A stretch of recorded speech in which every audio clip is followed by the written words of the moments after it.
Hello, everyone. Good morning, or good afternoon, good evening, whenever you're watching this. It's morning here. It's bright and sunny. So, we are here for day two of our Roots of Business 5-day course. And by the way, if you're watching this first before you watch day one, that's okay. You are welcome to do that. I always believe that you see the information you need when you're supposed to see it, right? So for some people, they need to just see day two first before they day one. For others, you're like, no, I need to go back and watch day one first. But I always do a little bit of a recap because I think that's helpful in a course like this. So yesterday we talked through an overview of the roots system that we view as the foundations of a faith-centered, God-led business. So we talked about just a little bit briefly about each of the five pieces. We talked about regulation, offers, operations, team, and then sufficiency and stewardship. Then from there, we talked over the fruits of the Spirit. So Galatians 5:22, we talked about the true fruits that we are aiming to produce as God-led business owners are love and joy and peace and patience or endurance or long-suffering, faithfulness, gentleness or kindness, and self-control or discipline. From there, we talked about how those internal fruits are things that are cultivated within us as we grow and scale our businesses externally. So we dove into the first of the five kind of foundational pieces, one of the five roots of this faith-centered business, which is regulation.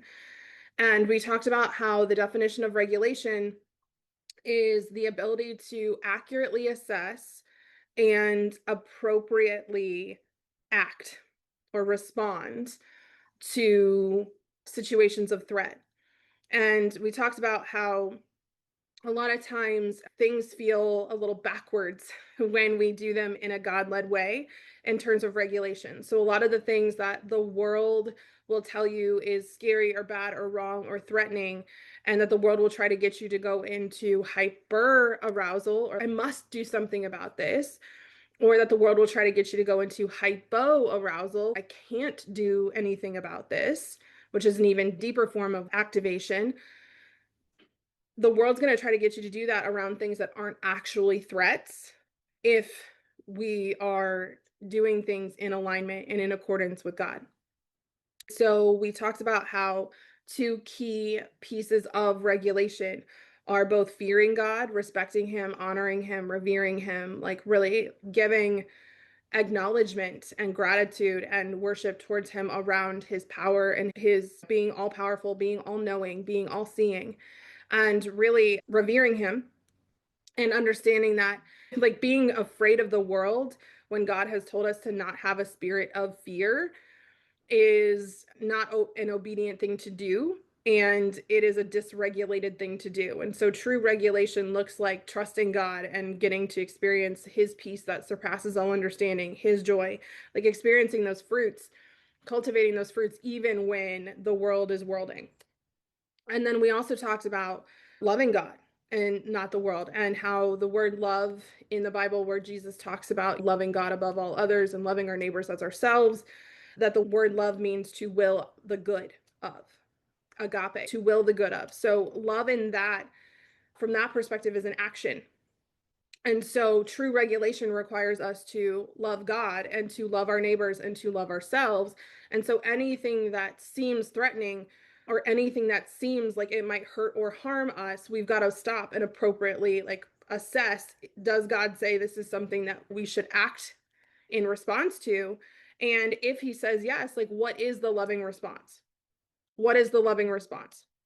And so the loving response isn't always one that is just like completely kind and caring and compassionate and all of those things. Like sometimes the loving response is a little bit firm, or it is like a gentle rebuke. It is letting people know, yeah, hey, like what you're experiencing right here is a natural consequence of the decision that you decided to make. And your feelings are valid, your pain is valid, all of those things are valid. And also, this is happening because of what you chose to do. And so that regulation piece is something that I think, especially in our society today, and especially from a business ownership perspective today, is missing in a lot of places. And so at the end of day one, what I said was, look, if the only thing that you did, if the only thing that you did was practice fearing God and loving your neighbors and loving yourself and willing the good of God first and then everyone else second, if that's all you did in business, you would probably be wildly successful. Like, I would be very surprised if God did not bless you with not only these fruits of the Spirit, but like other things on top of that, because you are operating within the natural order of the seasons and how God has taught us, hey, this is how things work. And if you do X, then Y, right? So that's what we talked about yesterday. Today, we're going to be talking about offers. And I think that when we think about offers, it's so fascinating because I will have a plan for what I'm going to say to y'all. And then I kid you not, 30 seconds before I'm like, okay, let's go. Something drops in and I'm like, oh, okay. God's like, yeah, I know you thought you were going to talk about this, but you're actually going to talk about this. But it's still on the same topic. Like, it's still the same thing. This is why I also really struggle with slides and why I struggle with giving people workbooks beforehand, because a lot of times what I end up saying doesn't match the slides or the workbooks, because before I come on here and speak, I pray and I ask God to guide my words. I ask God to say what he wants said through me. And so a lot of times when I'm planning, he's like, yeah, we're gonna call an audible here, right? So what I find so fascinating is that we use the word offers in business. When we talk about what we are going to sell, what we are going to produce and put in front of other people. And the word offer, right? An offering, think about this, an offering in the Bible, there's so much written about offerings. There's so much written about offerings in the Bible. There's so much written about offerings, like different types of offerings, peace offerings and sin offerings, and like extra offerings on top of tithes. What do they call them? I can't think of the word right now, but there's a word for an offering above what God has commanded you to tithe. And the fact that we choose that word in English is so fascinating to me in terms of business, because the purpose of an offer, the purpose of offering something is multifaceted. And the one thing that God talks about in the Bible around offerings, he's like, don't give it to me if you don't want to. Like, when you present an offering to God, it is supposed to be done from this place of gratitude and worship and appreciation and like sometimes sacrifice, right? An offering is something that we give up to God as a symbol of our gratitude and our appreciation and our respect. So to offer something out into the marketplace, what I find fascinating is that's not normally how we approach this. But the one thing that God really talks about is like, look, I don't want your tithe. I don't want your offering. I don't want you to do this just out of, oh, well, God told us to do it, so we're just going to be obedient and do it. I want your heart to be in the offer. I want your love and your respect, your gratitude to be in the offer. I don't want you to just do it to do it. And look, sometimes we do that. So I'm going to go through and like very clearly talk about what offers mean and the four components when we're considering creating an offer as business owners. I'm going to talk about that from a very practical sense. And if there's one spiritual thing you take away from this today, when you put an offer out into the marketplace, when you decide to sell something and share something out to other people, how often do we present those offerings either from a place of like, well, I have to do this because it's what everybody else wants? This is the thing that I need to sell or I need to create because I need to make money in order to feed my family. And so if I offer this up to people, then they'll pay me, then they'll take care of me, then they'll provide for me, then they'll do this. And there's that string attached. How often do we make offers out to the world and pretend that we're doing it from this place of, oh my gosh, I would offer this even if nobody bought it. I would create this and put this out to the world even if nobody paid me for it. I would create this and put this out to the world even if nobody was here live with me. I kid you not, y'all. Right before this, I was having a conversation with Lee, who's the only one on here right with me right now, live, about how tough it is for me to teach things like this when there's nobody present because I can't see faces and I can't tell if things are landing and I don't know if like people even care or if people really want this. And like this just like convicted my heart of Haley, like you would teach this, you would offer this up, you would do this as a utilization of the gifts and the talents that God gave you, even if nobody was here live. Do you enjoy interacting with people? And do you enjoy being able to see people's faces and tell that things are landing and things are happening that way? Absolutely, yes. And so what? So when you design your offers, a lot of times the world will tell you, okay, what you pick as your offer, it should be something that is really needed in the marketplace. Okay, yes, sure. It should be something that is within your gifts so that you can experience a lot of joy while you offer it up. Absolutely, yes. It should be something that is useful. Yes, absolutely. And there's a lot of other stuff that gets added on top of that from a worldly sense that can distort the purity and the goodness of that offer. And it is putting those strings on it and going, well, if people don't immediately decide that the way that I'm sharing this out to the world, like they're not responding, they don't really seem like they care, nobody's buying it, people don't want to pay what I want to charge for it, I don't want to offer this for free, I don't want to do this, I don't want to do that. If any of that starts coming into it, that's going to create a distortion.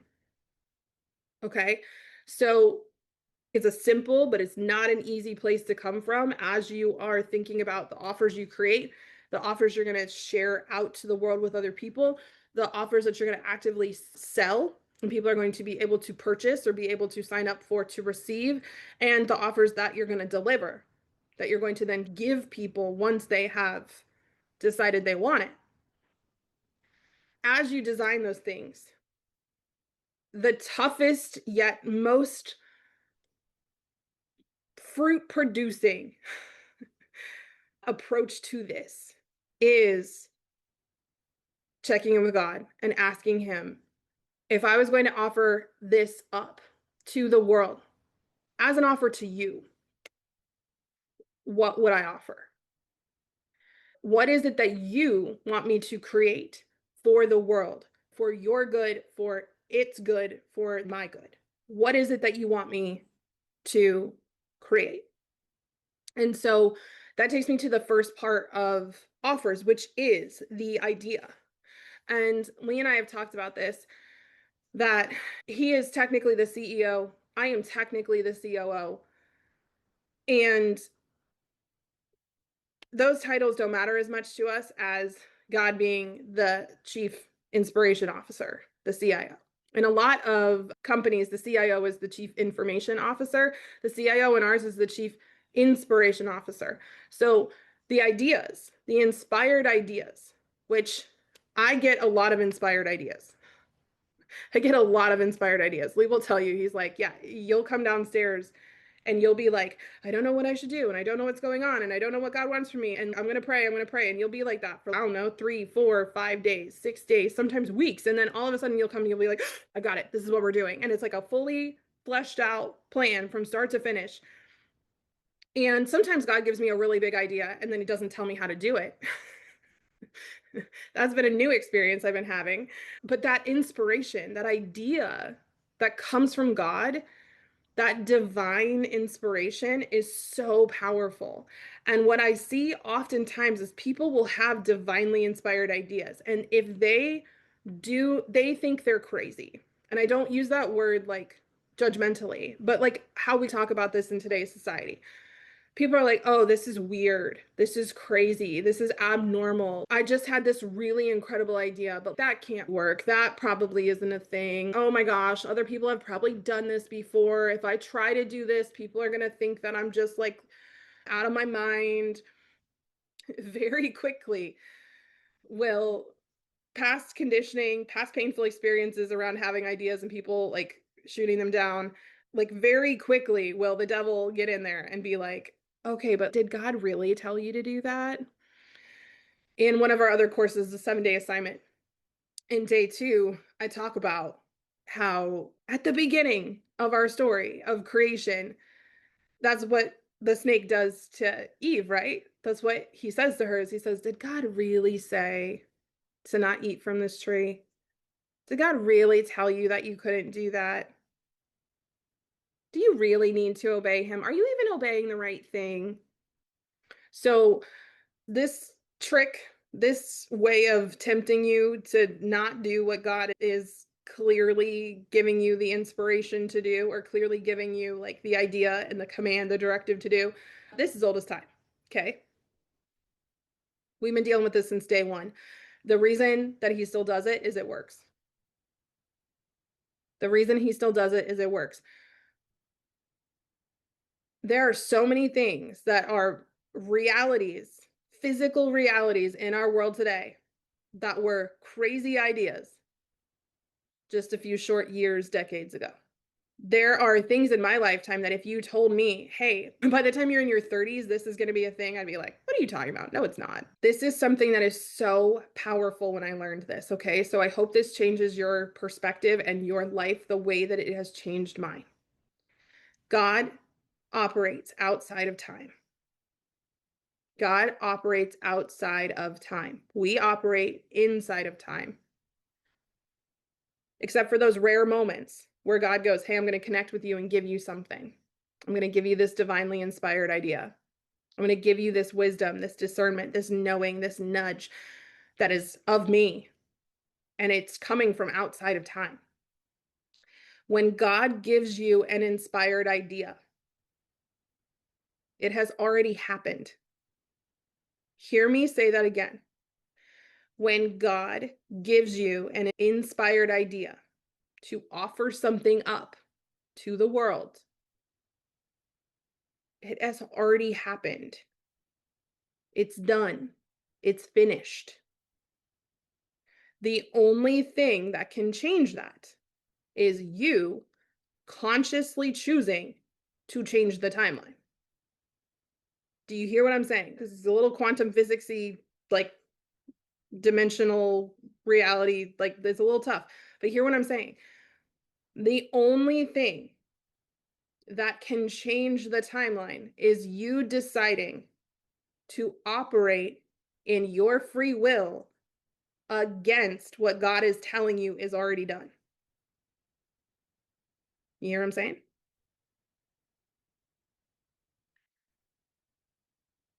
So there is a version of reality that exists up in this plane that we cannot access. And the only way that it can manifest in this physical reality is if we go, yes, God, I receive that. I hear you. It is finished. I have no idea how this happens. I have no idea when this happens. Like, I don't know how this is going to play out, but I'm receiving the idea that you're giving me, and I trust you that it is already finished. And so I am going to follow the instructions that you give me as we go. That how is what trips up 99% of people, because that is where the devil will get you too. He'll say, did God really give you that idea? But he didn't give you a plan. He didn't tell you how to do it. He just gave you the vision. He just gave you the idea. You just had this moment of going, oh my gosh, this is it. But he didn't tell you any of the details. You need the details in order to be able to move forward. You need the plan in order to be able to move forward. You need the how in order to be able to move forward. So, depending on the type of person you are, if you are somebody who, when you get dysregulated, you go more towards hyper arousal, or you blow past hyper arousal and you go towards hypo arousal, depending on your tendencies. The devil will either try to get you to make up the plan yourself. You'll be like, oh my gosh, this is such a great idea. And now I'm going to take it and through my own power and will, I'm going to manifest it into physical reality. Okay, God, thanks for the idea. You're done. Now it's me. It's my turn. Let's go. And God's like, no, no, no, wait. Like, I want to help you. And you're like, no, I've got it now. You gave me the idea. That's all I need. And then you pigeonhole in the plan and you decide the how and you decide all of those things. And then the first time things don't work, you got that voice in the back of your head going, oh, see? So then you either try harder or you pivot and it's too soon, or you rush things, or you do things in this way of I must, except you're not letting God help you. Okay. So I see that a lot. Hi, it's me. I'm the problem. That is how I used to operate a lot. Okay. The other way, if you're somebody who skips right over hyper arousal and goes into hypo arousal, especially if the idea that God gives you is very big. This has happened to me twice in the last 6 months. The ideas that God laid on my heart were so big that I immediately skipped right over hyper arousal and went into hypo. And I was like, I don't even know where to start. This is so overwhelming. This is so huge. This is so big. And again, I cut myself off from God and I'm like, okay, I'm going to just freeze and panic. And not only am I not going to move on that, I'm going to be so distracted by that I'm not going to move on anything else that's going on too. That's another way the devil gets you. This is so scary. This is so big. But again, God doesn't just exist outside of time. He exists outside of space. I know I'm going like super sciencey now. So big to God, like God and big don't, like, do you see what I'm saying? Like God exists beyond big and small. So what seems big to us and what seems small to us is not the actual measurement of the size, because what God's trying to manifest in physical reality through you, by the way, is beyond size. So this is how you can see people do things that are so just beyond. You're like, no one person should have been able to do that thing. No two people, when they come together, should be able to do that much. So that's the idea piece. If you are sitting here listening to me and you are like, I have never had an idea like that. Okay, I see you. Cool. This might be because you personally have never prayed or opened your heart up enough to God to let him give you those ideas, to let him inspire you in that way. That might be because of past painful experiences you've gone through. That might be because of your temperament. That might be because of like how you are personally designed. But here's the beautiful part. There's no person on the planet that if they truly humbled themselves to God and said, hey, God, I fear you, I respect you, I love you, and I know that you love me and you want to be in connection to me and you want to inspire me. The way we know he wants to inspire you is because that's what he does every day. The word inspiration literally means to breathe in. God breathed into us, brought us to life. God gives you breath every day. If you are still breathing, he wants to inspire you. Do you hear what I'm saying? You are still breathing. He wants to inspire you. If God hasn't cut off your breath, he still wants to give you inspiration. He wants to give you ideas. He wants to give you his wisdom. He wants to give you his discernment. Okay. So if you're like, I've never had that kind of idea, great. Go ask him for it. Say, God, help me be ready. Because this might be the prayer you need beforehand. Help me be ready to receive your ideas. Help me mature in the ways, help me produce the fruit, cultivate these fruits in the ways that you need for me to get to the mature point that I am able to receive the ideas that you have and you can trust me with them, that I will do something with them, that I will obey you with them. I'm going to tell y'all a quick story. So, because I think that this just brings this, it offers proof to what I just said. And then we're going to talk about the marketing and sales piece. One of the things that I've always really struggled with in terms of business is money and being a good steward of the assets that God gives me. I've always had the gift of making money. I can receive money like anybody's business. Okay. That's a gift to be able to be like, I trust that no matter what I need, like my needs will be met.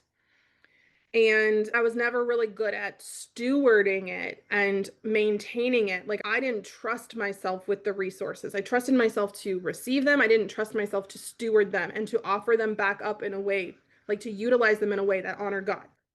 So I was at the grocery store picking up a prescription for a family member. And as I was getting out of the car, I heard buy a $1 lotto ticket. And I was like, okay, God, that I've been really intentional about decreasing any form of numbing, whether that's spending 20 bucks at the penny slots at the casino or drinking alcohol or like numbing out on my phone. Like I've been really intentionally not doing that. So I stopped and prayed and I was like, is this the devil? What is going on? And it was like, no, not the devil, but $1 Lee. So I only had a $5 bill. Okay. So I go in and I'm like, okay, let me get some change out of when I pay for this thing, I'll get some change. Nope. They could only give me $5 bills. They didn't have a dollar bill. I was like, okay, great. Let me go look at the machine. Nope. Can't put in a $5 bill and get change. If you put in the five, you have to get all $5. And I was like, okay, so can't do that. So I was like, oh, I think they sell them at the counter. Go up to the counter and the counter line is forever long. And I was like, okay, that's not going to work because I've got somewhere to be. So let me leave. I got to go get gas. That's right. Let me go get gas. I'm sure I can buy a ticket there. I go in, I go to pay for the gas. I'm like, oh, can I also get a dollar ticket? We just sold out of all of our dollar tickets. We have $2 and $5. And I was like, nope, don't want that. So I get in the car and after I like pump the gas and I hear, good job. You in the past would have stewarded that dollar differently. You would have gone ahead and just bought the $5 ticket, or you would have waited in line to get to the dollar thing and you would have been late for your next thing. And I saw so clearly, it was like, I wanted you to see how much you have matured in terms of stewardship. And we're going to talk way more about stewardship on day 5. But I wanted you to see how much you have matured around this, because the idea I'm about to give you, the vision I'm about to give you, which came just a few short days later, the vision I'm about to give you is so big and is going to require the stewardship of so much money. Like we're talking about millions and millions of dollars, y'all. That vision is so big. This offer that you're going to be putting out is going to require you to manage so much. And I need you to trust yourself. I need you to see how you've matured. I need you to see that all of these prayers you've been praying about cultivating the fruits of the Spirit within you, about decreasing your will and decreasing and increasing God's will, about your will, God, not mine. All of this that you've been doing over the last year, like I need you to see the fruit that's been produced so that when I give you this idea, you don't freak out. Because we're talking 8 figures easy here.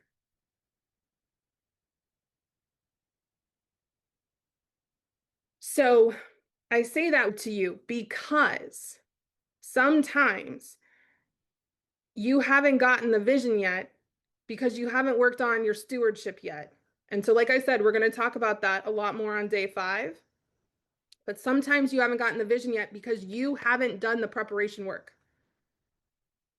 You haven't done the preparation work. And God's like, I cannot give you the idea because of how much it's going to take you out. I need you to get a little more regulated first before I give you this idea. I need you to go pray. I need our relationship to be stronger because I'm going to need you to come to me when you get dysregulated. I'm going to need you to have more scripture in your back pocket. I'm going to need you to understand a little bit more about how the devil works so you can recognize when he's trying to trip you up.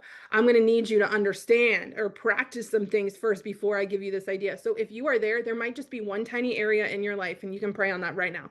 There might be one tiny area in your life where you need to develop before he can give you the idea. Okay? So that's enough on that. Once you've got the idea, and this is the idea that God has given you, you are not building a business and asking him to bless it, which, by the way, I've done that multiple times. It works for a while. Sometimes it works till it doesn't. Sometimes it doesn't work, but when it works, it will only work for so long. So the idea around the offer you're going to create, it is you are doing this with God. You are co-creating with God. It is inspired by him. All right? The second piece is when you talk about it, you do it in the way that when you pray and you ask him for wisdom and discernment around it, he tells you how to do it. And you do it in accordance with your gifts. Like I said, tomorrow we're going to talk a lot more about your gifts, so this will make more sense then, but I want to say this here just to plant the seed. Some of y'all are not supposed to be out here on social media talking a mile a minute and making 10-minute videos like I do and having podcasts and doing all this stuff. I said this to a client yesterday. It's only very recently that it has become an expectation for people to be mouthpieces. You hear what I said? It is only in the last 5 to 10 years that there is now this expectation in business that every person who is in business, every solopreneur, all these people, that they are supposed to be mouthpieces. That you personally are supposed to show up on camera and talk and make reels and make content. That you are supposed to show up and write. That you are supposed to show up and say something about every single thing. That you are supposed to show up and market. Not create spaces where people come to you. Because by the way, that's how markets used to work. Think about it. At a supermarket or like a farmer's market, you set up your booth and you have things available, but people come to you.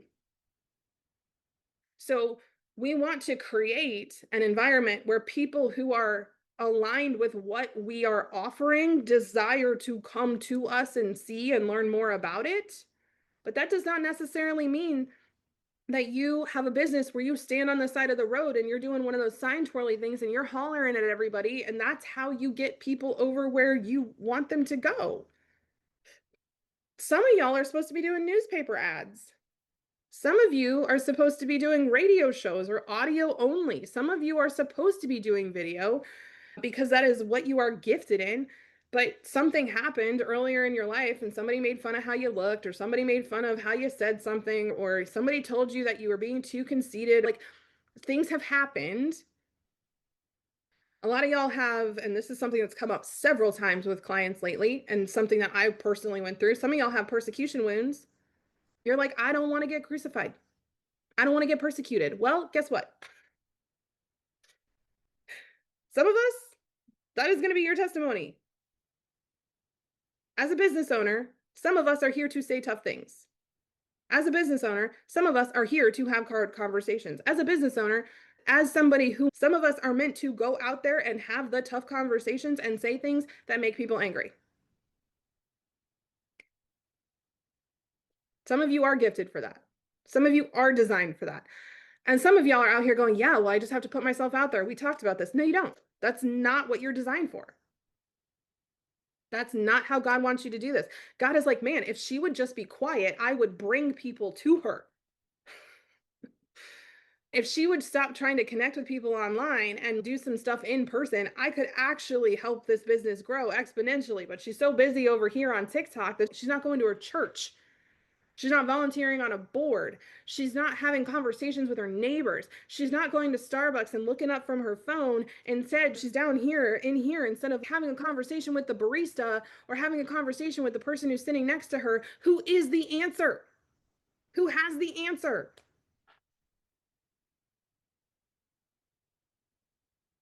So part of God-led marketing for your offer is that you share it in the way that he tells you to share it. And y'all, when I tell you a lot of times this is not going to make sense, it's not going to make sense. Because again, the world teaches us that we need to pay attention to the external metrics. You need to be on social media. You need to have your website numbers. You need to understand how many followers you have, subscribes and unsubscribes. You need to understand your percentages and your metrics and please hear me, that is data that we care about. At our agency, we care about that data, but that data is something that we look at on a quarterly basis after. We don't look at that data during, and this is something I have to consistently remind myself of. Right now, in this moment, hear me, okay? In this moment, we have a post going viral that has nothing to do with our business. It's got 350,000 views on it right now. I don't know, I posted on Saturday. So in 3 days, 350,000 views. I have other content on our page that has 500 or 600 views. Do you know that we have sales off of the 600 view videos? Sometimes even more often than we have sales on the 350,000 view videos? Do you know that sometimes on a video that only gets 500 to 1,000 views, we will have 20 new followers, but on a video that gets 100,000 views, we'll have, I don't know, 60, 80? We get so wrapped up in the worldly metrics. We see those as the fruit. This is one of the things that I like to tell people who come to learn more from us constantly. Y'all, those external metrics, they are helpful in the evaluation stage.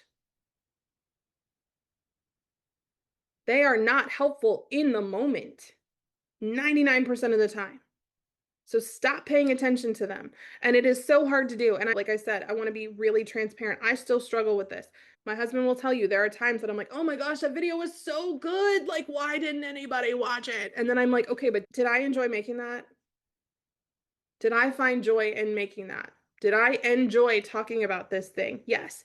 Did I listen to God and share out the message He wanted me to share? Yes. Do I trust that no matter what the external metrics say, that internally it's helping me grow and that His purpose and plan around it is beyond my understanding and I can trust Him? Yes. Yes. I'm just reading some of the comments.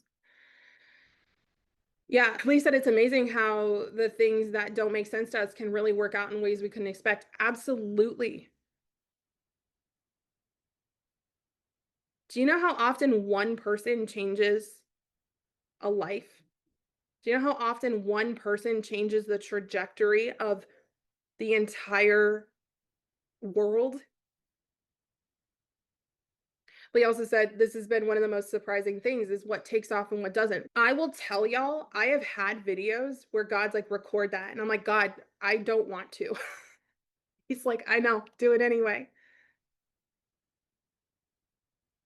I've had moments where I'm like, if I put this out there, this is going to go viral. Like I know it in my bones. And part of that is just from the experience of being online for 12 years. But part of that is like, God's, yeah, this is going to go viral and I've got you. One of the most viral videos that we ever had is now private after God was like, yeah, make that private because you've learned the lesson. That video and that going viral was for you to learn some lessons. That wasn't for anybody else. It was for me to learn lessons and me to share those lessons with other people and for other people to watch me learn those lessons. It was about humility.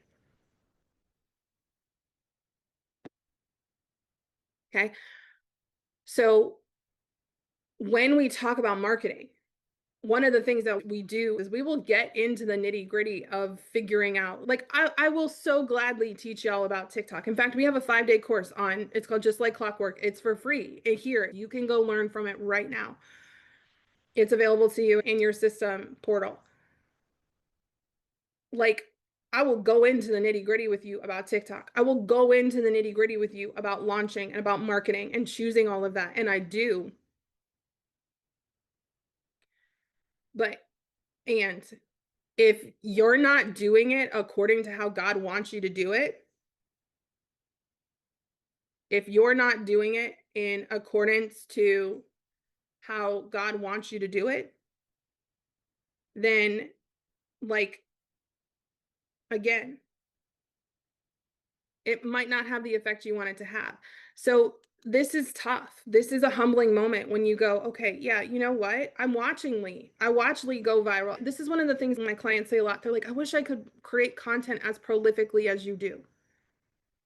I wish I could spend all this time creating content. Y'all, I don't do this because I'm like, I need to create a lot of content in order for this to work.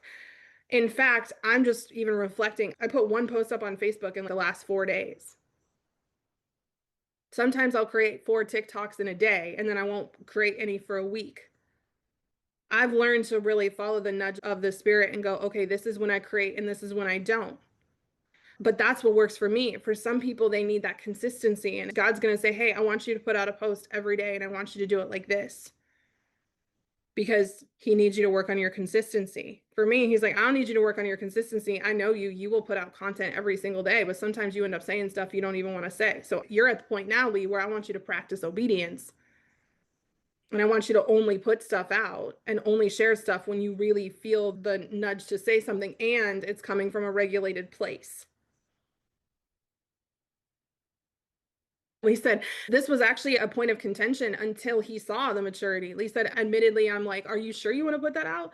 I've had to learn to stop questioning sometimes. Yeah, like I I used to move very quickly and I used to not always move in alignment with God. And actually one of our biggest fights, one of our biggest ruptures that actually turned into like the absolutely beautiful lesson was when I put out that video that ended up having millions of views and a lot of people like condemning and judging and leaving and deciding that they didn't like me anymore because they did not value my perspective. They did not care about like my experience. They only cared about their perception of me. And when I broke that perception and they realized that they weren't who they thought I was, even though I never told them that that's the person I was, they left and they tried to take a lot of people with them. But like when I went to put that video out, he was like, are you sure? And I was like, yeah, no, like I prayed on it. Like I feel like God really told me to do this. But we had one of the biggest ruptures because after that, there was a lot of blowback. And instead of staying regulated and instead of like dropping into God's got me, God will protect me, like he told me to do this, he's got it, I jumped in to that hyper arousal and I started trying to fix it. And I made a bigger mess. And it wasn't until Lee was like, okay, I need to explain this to you. Let me explain this to you. Let me show this to you in terms of like history and battle plans and like how you decide how you're going to move forward when you've got people who are attacking you. And it finally took God being like, hey, your husband's really smart here. Can you please listen to him? Yeah, he doesn't know a lot about social media, but he knows a lot about his history. He knows a lot about war and fighting. He knows a lot about opposition. He knows a lot about how you, quote unquote, win in a situation like this. And not win by defeating the other people, but win by protecting yourself and getting where you want to go, right? Accomplishing your goal. So I say all that to say that a lot of the struggle in marketing that I see in new business owners is that they look out to the world and they're like, well, this is how marketing works. I learned it from this person. I learned it from this guru. I studied this person. I watched these TikToks. This is what people say is trending. This is what people say I should be doing. This type of marketing is dead or dying. This type of marketing is taking off. Here are the trends. Here are the things that aren't cool anymore. Y'all hear me. It's a lot of noise.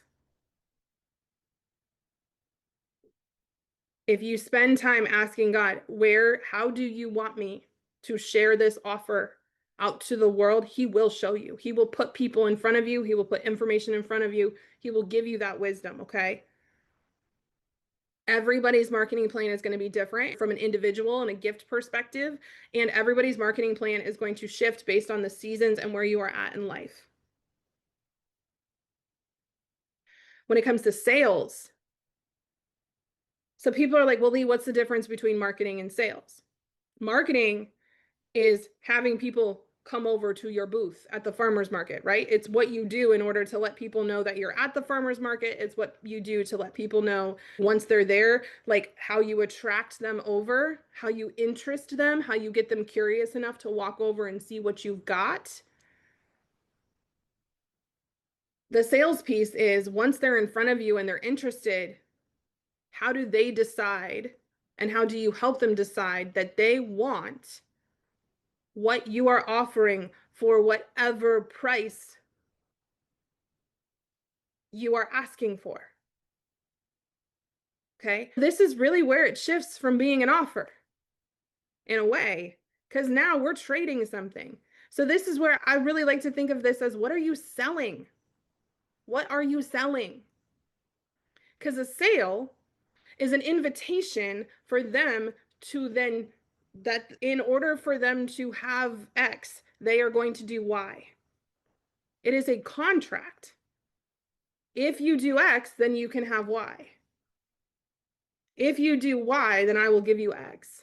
That is a contract. So sales is the contract phase. Marketing is the getting to know and interest phase. This is the curiosity phase of marketing. The sales phase is the commitment phase. Yes, I am committing to doing X in return for Y. So a lot of times people are afraid to be very clear during sales because they've been taught, well, you don't want to be like pushy or salesy or this or that. Something that I believe, like wholeheartedly, that God and I have had a lot of conversations about this. The clearer you can be with somebody in the sales process, the more you can container it and make it so clear what the commitment will be. You are going to have less people say yes. Okay. You are going to have less people say yes most of the time.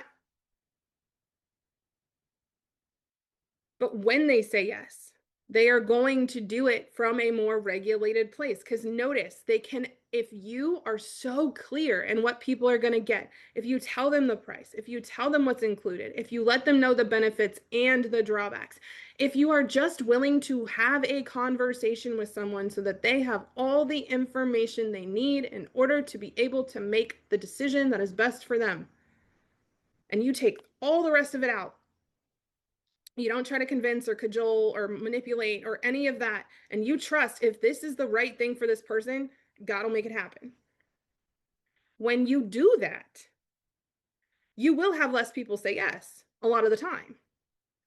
When they say yes, though, they're going to have accurately assessed because you gave them all the information that they needed and you gave them all the time they needed to decide, and they are able to really have a clear picture of what it would look like to enter into contract with you. And they're able to appropriately respond because they're able to respond in whatever way they need to respond because you are going to respond kindly to however they respond. So if somebody's like, oh my gosh, I'm just really not sure, I don't know if this is the right move for me or not. Instead of you being like, oh my gosh, I really need this sale, notice that takes it away from an offer. Oh, I really need this sale. Like, I really need this money. I really need to close this. If instead you're like, okay, well, what do you need? What would help you make a more regulated decision? Is this a emotional or a psychological thing that maybe they just need a little bit of assurance? Maybe they need a little bit of prayer time. Maybe they need a moment to reflect or to think. Maybe they need to talk it through. Maybe they've never been allowed to question it and they need to be able to question for a minute.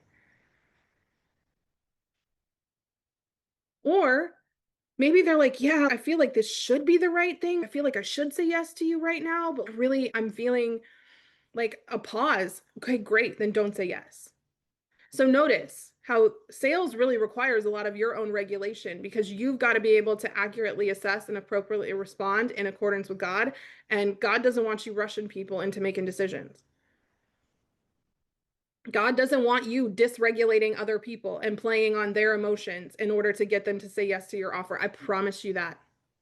Every single time.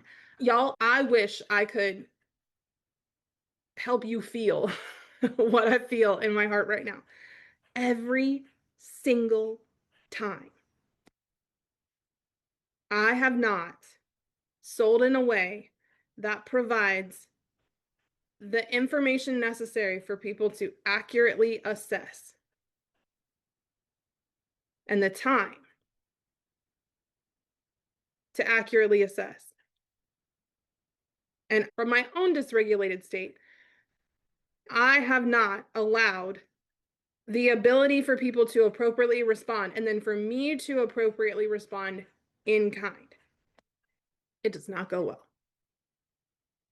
I promise y'all, you do not want to regret your sales.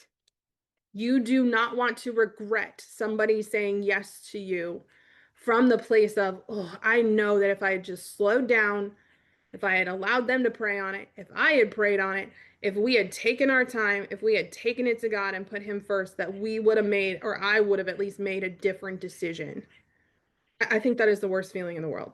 Because notice, the fruits of the Spirit are missing in that decision. There is patience oftentimes missing. There is self-control oftentimes missing. There is kindness and gentleness oftentimes missing. There is peace and joy and love missing in that because I'm not willing their good. I'm not willing mine. I'm not being kind because I'm not saying, you know what, I hear you saying yes, but I wonder if you need to be a no. Or I hear you saying no, but I wonder if you need to be a yes. We're not showing self-control and discipline and going, you know what, even though I need money and this person in front of me is offering money, this is not the right person. This is not the right timing. This is not the right offer for them. We're not trusting God to actually take care of us and to actually to assess this. And again, this is where the devil will get you. I've seen this so many times where people get really clear on what they are going to be offering and they go to sell it and somebody shows up and it's so close. It's what I refer to as like the Wish version. If you've ever shopped on Wish, it is so close to alignment, but it's slightly off in some kind of way. And then you say yes to it and you should have said no. If you really paused and prayed and reflected on it, it would have been a no. The delivery and the experience piece of the offer really a lot of times is more of an operational piece than it is what we're talking about today in terms of marketing and sales. And I do want to just mention this very briefly here because while the execution, the delivery of whatever you are selling and the actual taking of the money, the signing of the contracts, the agreements, the executing on, the implementing on, okay, we both agreed to X for Y. So now we're going to do X for Y. That part is very simple and usually very boring if you do the marketing and the sales right. And when I say right, I don't mean right, but there's a formula. I mean, you check in and you do it in a God-led way. You do it in a way that cultivates the fruits of the Spirit.